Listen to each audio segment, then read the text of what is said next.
Woo, y'all. I'm finally off of work, and today was a phenomenal day. I started my day off right. It's Ramadan here. You don't know what Ramadan is? It's a fast that Muslim people do. And when it's Ramadan in a new country, in a Muslim country, your work hours are cut shorter. So instead of me going in from 7:15 to 2:55, I now go in from 9 to 2:30. So that's a big difference. Anyways, I'm super happy about that because I'm able to start my morning off better and slower. Like this morning I got up to work out, and I've been studying the Bible. I'm so happy to be back in the Bible because I don't know, I just haven't been in my word like I used to be. And by used to, I mean like in my 20s. I'm in my 30s now. So yeah, I'm happy to be back in my word because it's so helpful and it's so beneficial. And I see that it's something that we always need, you know. I've been learning a lot. I'm studying the book of James, and I absolutely love the book of James simply because it just talks about how to become a better person. Honestly, overall, a better person. You think you're doing it good, but you're not doing it good. And one of the things that really stuck out to me as I've been studying James is like checking your ego. And then I researched like, what does that look like to check your ego? What does that feel like? You know, what? And then I'm like, what parts of myself do I need to check? What type of ego I have? When do I have ego? Because a lot of times ego is something that shows you like you're hurt, you know, like your pain, like your trauma. That's when your ego is loud. And I'm like, okay, what areas do I feel like that in? A lot of times when I feel disrespected, that's when my ego come up. Like, because I feel like I got to get into protection mode because it's something I always had to do as a kid. Just growing up as the middle child, not really meeting my mom until I was like 9 and staying with her when I was 9. And it just gave me a different type of outlook on life and like how to navigate it.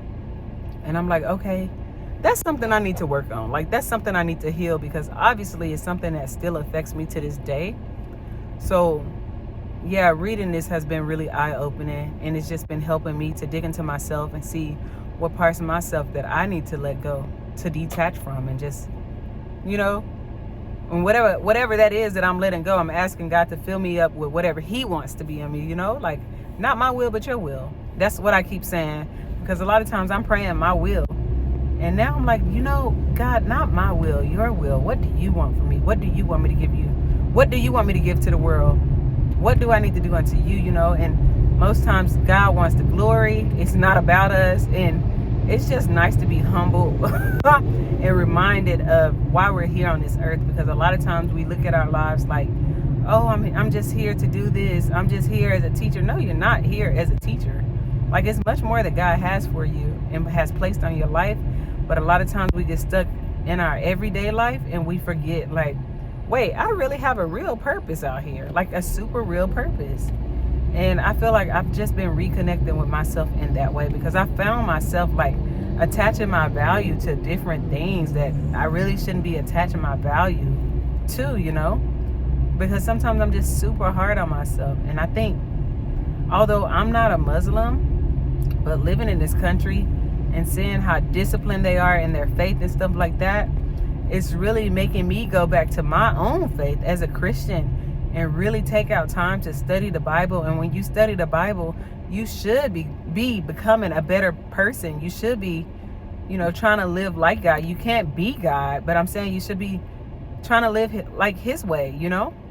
And I'm just like, you know, I have so many areas I can work on. And I think you have to humble yourself so you can actually say that and feel that.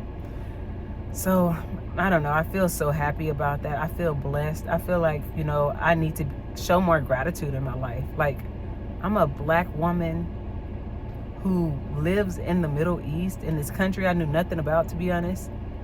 I wasn't supposed to be here. Like, according to what my life looked like as a child and what statistics say about me, is no way I'm supposed to be this person that I am today. I know I'm not.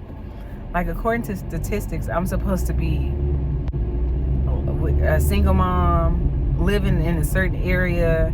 Like, you know what they say. You know how they put that. So I just feel so blessed that God gave me this opportunity to to teach in this foreign country. Not only just to teach here, but he's teaching me about me and him too at the same time.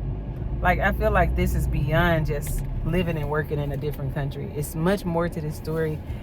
And I feel like we got to take out time to appreciate, what's right in front of us, because it's easy to appreciate or to start planning future things. But what is right here in front of us? You know what? These people out here drive crazy. But you know what? You just got to go sometimes. But anyways, yeah, that's how I feel. That's all I got for y'all today.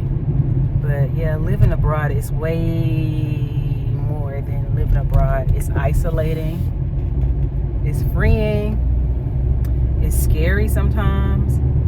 You're doubtful sometimes because you feel like, dang, is it worth me missing everything? Is it worth me missing, like, seeing my mom get older, seeing my grandmother get older? Is it worth me missing out on networking opportunities? And depending on what you're abroad for, it can be. But I know for me, I've been wrestling with that. Like, is this worth it? And I've just been taking my time, or trying to take my time. I can't say that I've been taking my time. I've been trying to take my time and pray, and ask God to just, like, I've just been praying, like, your will, God, not my will. And whatever that looks like change my desires. If you desire for me to go home, God, change my desire to that. If you desire for me to stay here 5 more years, change my desire to that. I think in this season, I'm really trying to be obedient, but at the same time, sometimes I'm resistant, to comfort, to stay comfortable. And you really don't grow when you're comfortable. So I want whatever God wants for me.